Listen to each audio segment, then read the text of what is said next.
Hola de nuevo, amigos del canal. Estamos a muy poquitos días del estreno de lo que debería ser una de las series del año, el live action de One Piece, la obra cumbre, probablemente, del manga contemporáneo, aunque lleva tantos años editándose que ya casi es clásico también. Y, por supuesto, un nombre está sonando con fuerza, muchísimo desde que se anunció este megaproyecto de Netflix, así que venimos a arrojar un poquito de luz. Hoy hablamos sobre quién es Eiichiro Oda, como siempre, con Isán Vallés y Dani Ruiz, en la guarida del Titán.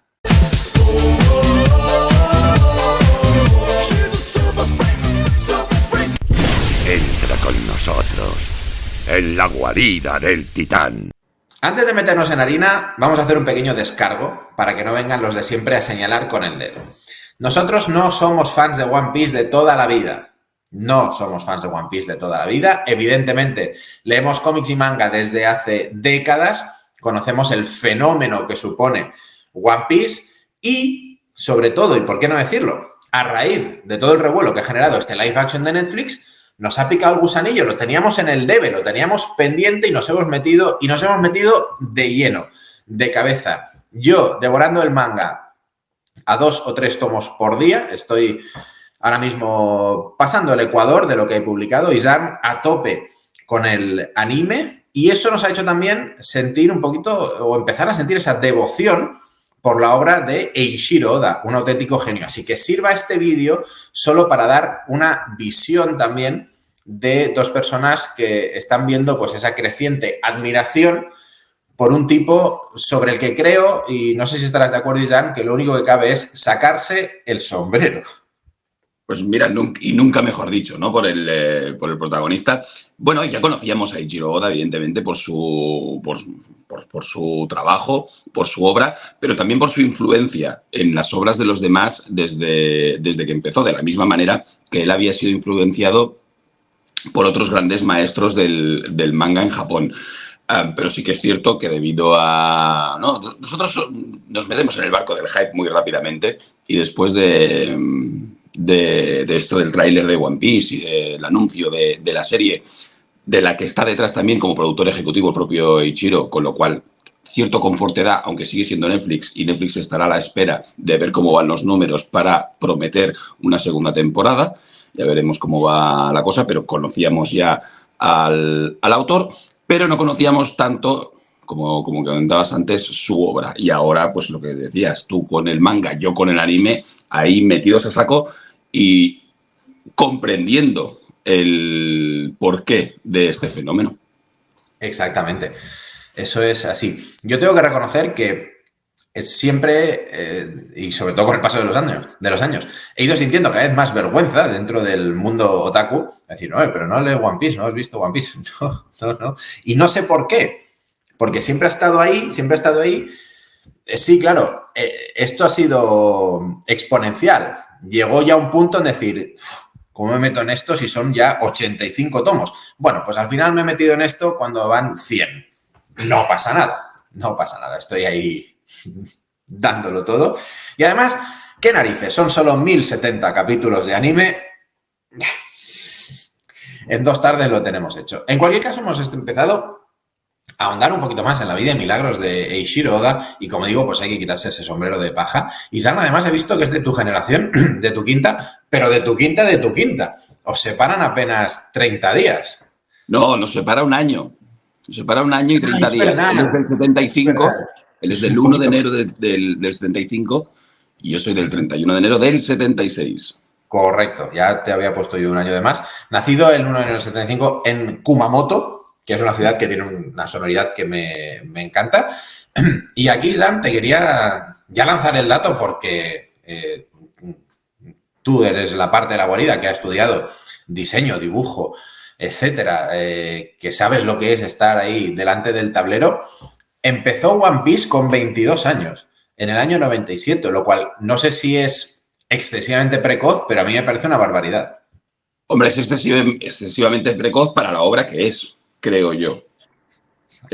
O sea, no sería excesivamente precoz si habláramos de una obra más ligerita para la obra que es, sí que me parece, pero claro, conociendo un poquito el recorrido de este hombre o las entrevistas de este hombre, en las que decía que a los 4 años ya quería ser mangaka porque no quería pertenecer a ninguna empresa y estar metido delante de un ordenador 23 horas al día, bueno, delante de un ordenador no, pero delante de una hoja, como descubriremos después, sí. Pero a mí esta gente me encanta. O sea, ya he comentado mi devoción absoluta por Phil Tippett, cuando con 6 años, viendo Jason y los Argonautas, dijo, yo quiero hacer esto. Este hombre con 4 también decidir, yo quiero hacer esto. Yo con 47 todavía no sé lo que quiero. Que tengo ya un trabajo, tengo familia, pero sigo haciendo cursos de doblaje y cursos de no sé qué y todavía no sé lo que quiero. Que esta gente ya con 4 o 6 años decidiera esto, pues me parece fantástico. Entonces, evidentemente, si con 4 años decides lo que quieres ser y empiezas a trabajar en ello como solo un japonés sabe trabajar, pues a los 22 años empiezas a hacer tu obra manga. Exactamente. A los 17, 5 años antes, ya había dibujado y guionizado Wanted, que recibió el segundo premio en los Tezuka Awards, en honor a Osamu Tezuka, que son los premios otorgados por la editorial Shueisha, la que edita el Shonen Jump, el famoso semanario Shonen Jump en Japón, y que da a los jóvenes autores. Exactamente.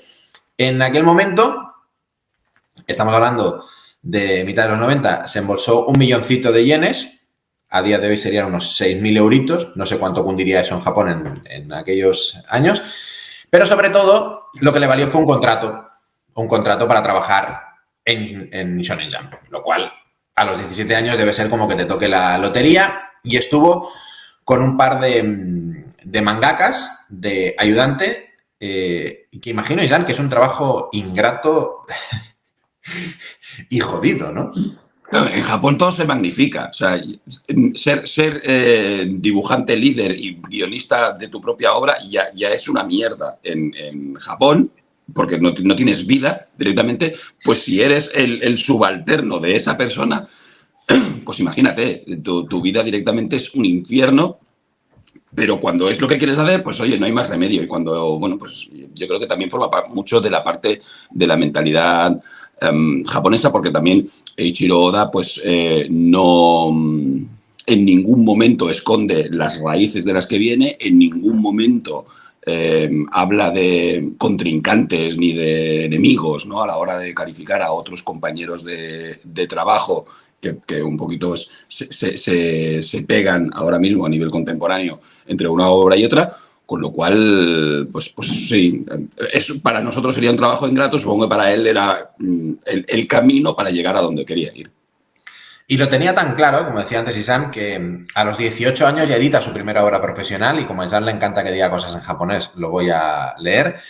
Kamikara Mirai no Present, que además gana el concurso mensual de la propia revista Shonen Jump, después con The Lonely Demon. O sea, es decir, a los 17, 18 estaba en un momento ya de efervescencia creativa que me parece brutal, y es en el año 94, contando 19, después de dejar la universidad porque no estaba para esas cosas, Eiichiro Oda, se muda a Tokio, que imagino que es un poco como mudarse a Madrid si eres actor en España, ¿no? Es donde está realmente el tema, y se pone a trabajar a las órdenes de Nobuhiro Watsuki, a quien yo he nombrado como 10.000 veces en el canal porque es el autor de Rurouni Kenshin, así que su carrera empieza de ayudante de Rurouni Kenshin. Además, el propio Watsuki le da créditos en la creación de un personaje que vamos a ver en un arco importante de la serie, que es Honjo Kamatari, uno de los 10 espadas, y que es además uno de los primeros, entiendo que es uno de los primeros personajes abiertamente transexuales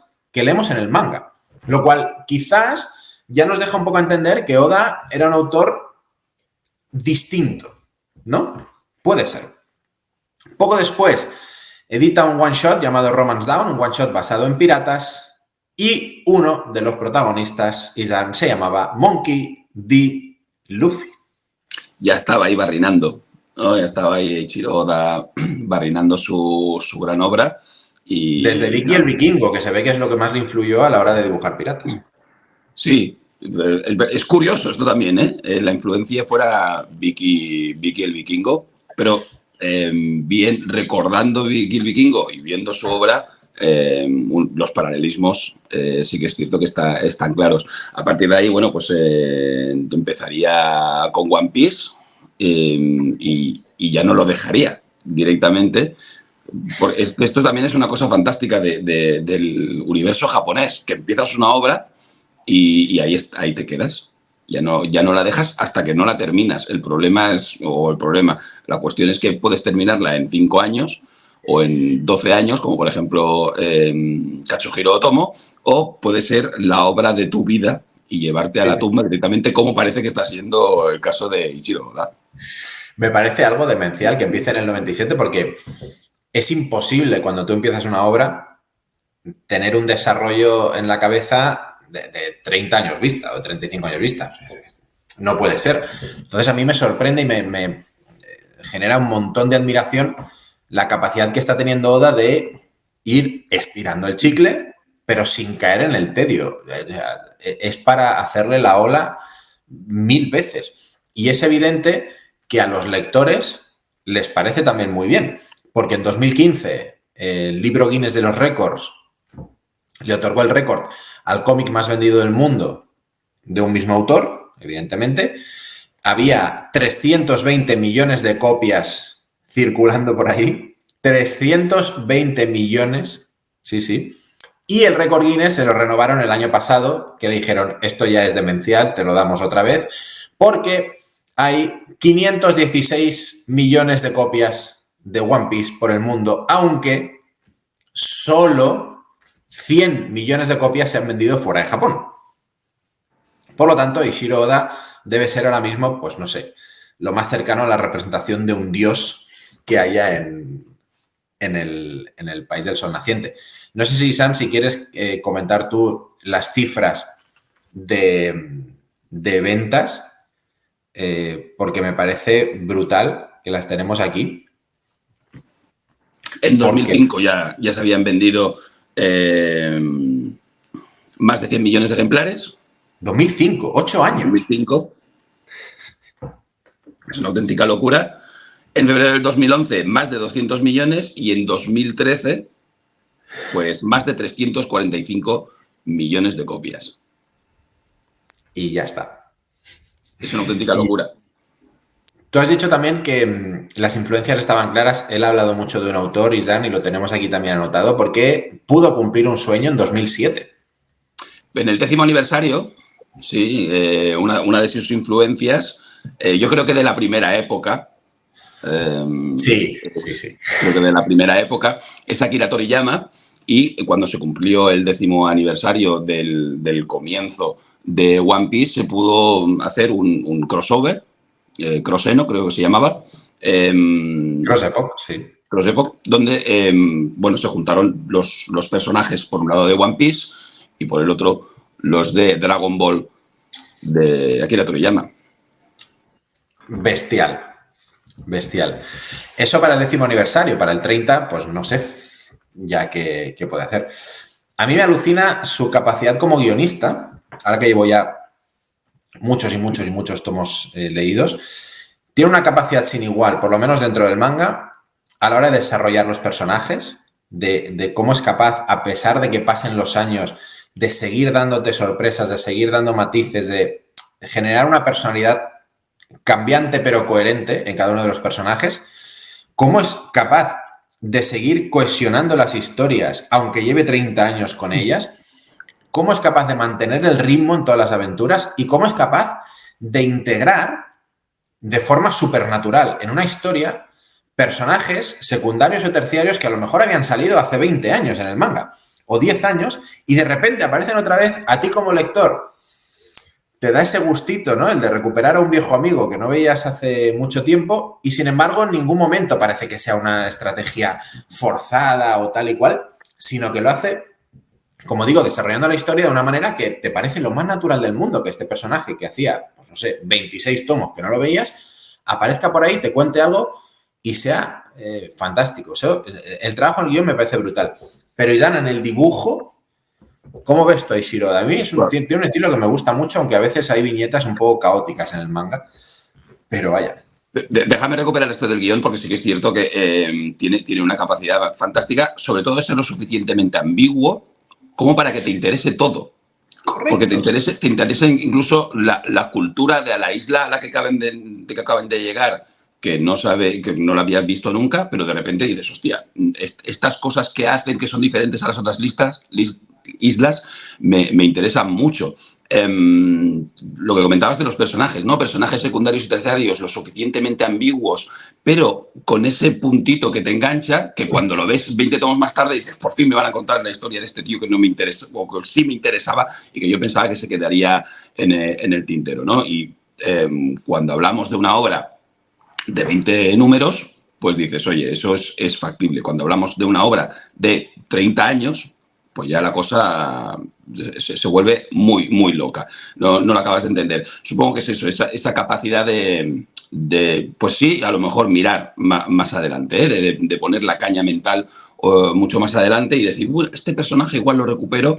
Lo que comentábamos un poquito, ya veremos más adelante cuando nos metamos en harina con este personaje también, bueno, con esta obra, que es Ataque a los Titanes. Si realmente lo tenía pensado todo desde el principio, pues aquí igual, si va recordando cosas y va teniendo esa pared llena de lana roja para ver cómo van las cosas, Eiichiro Oda.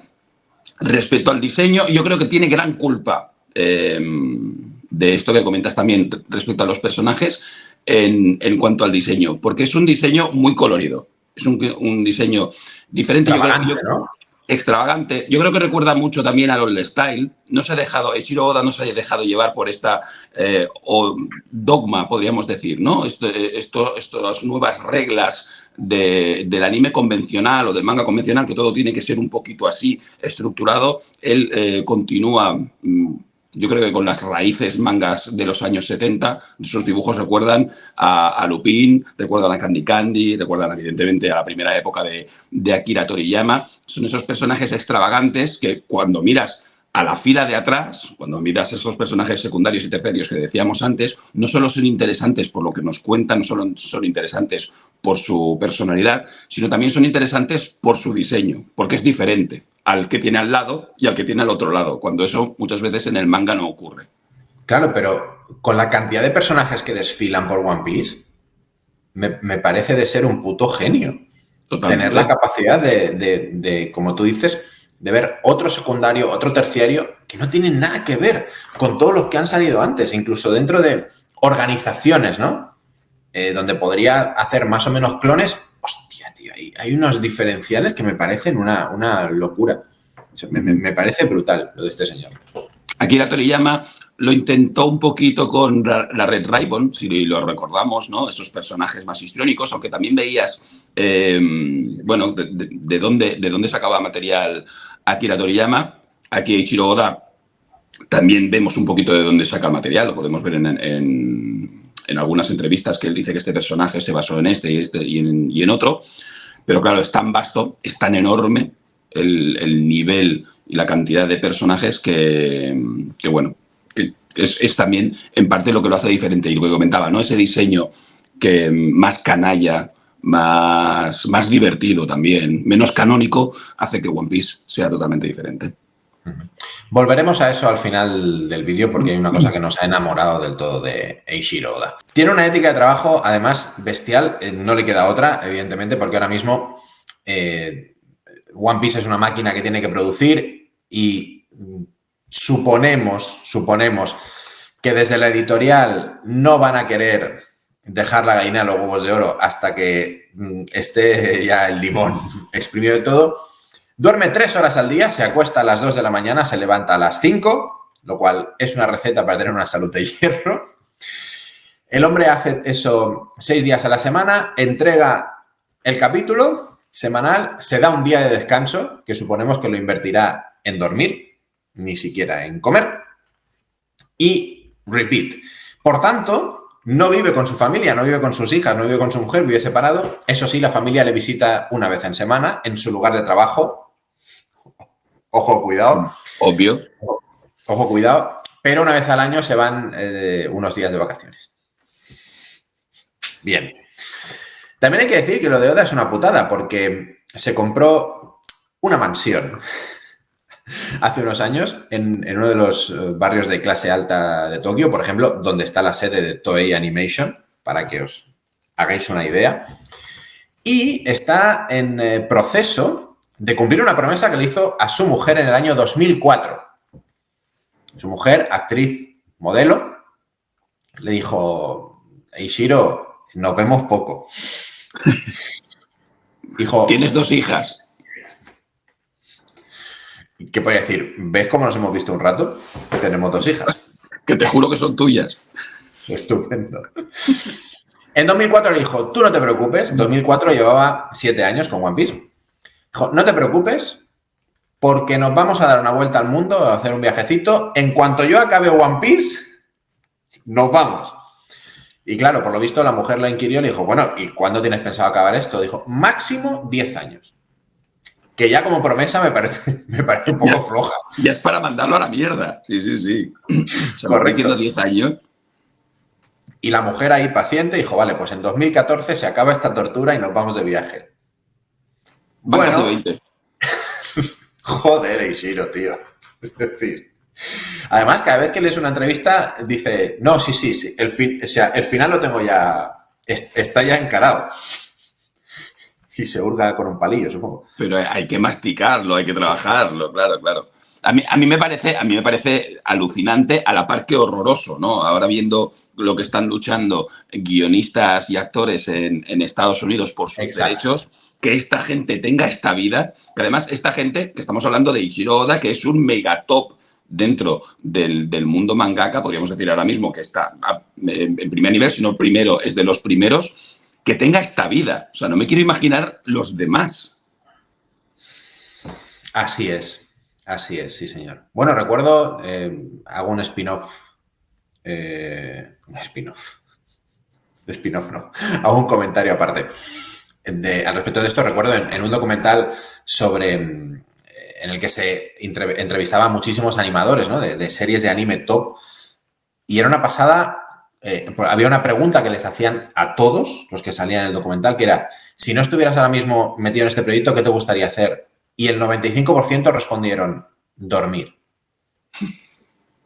Claro, es decir, entiendes por qué. Además es que no le hace falta. Se estima que el patrimonio actual de Eiichiro Oda es de $200 millones.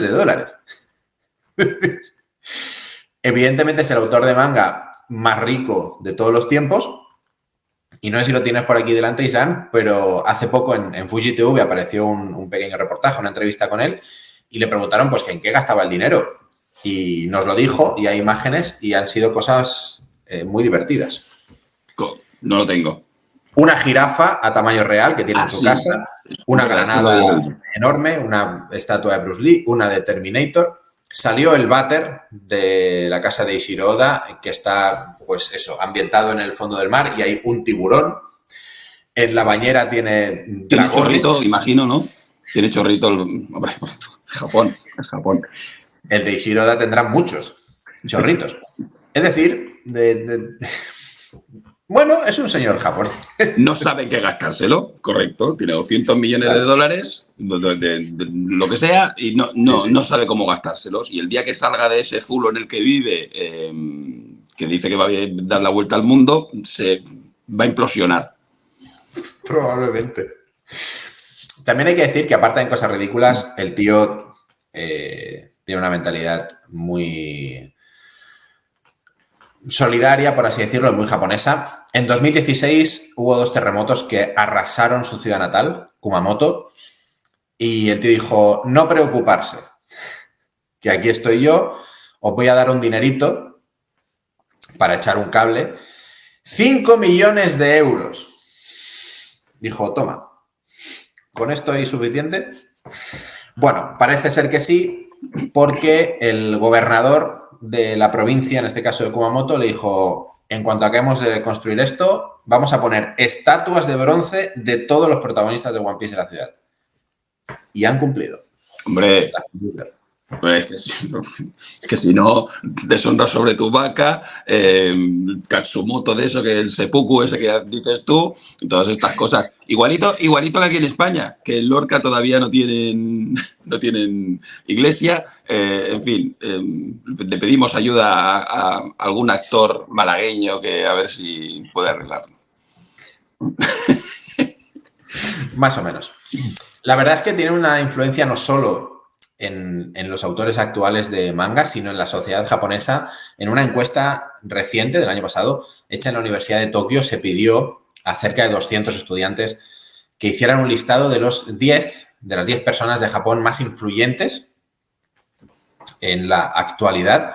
En la era Reiwa, que en Japón la era Reiwa empieza en el 2019, y apareció en ese top 10 Eiichiro Oda, ¿no? Entonces, es lo que hablamos muchas veces, Isam, no solo influye en su campo, sino que dentro de la cultura del país, de la cultura popular, ya está integrado tanto One Piece y el propio Oda, ¿no?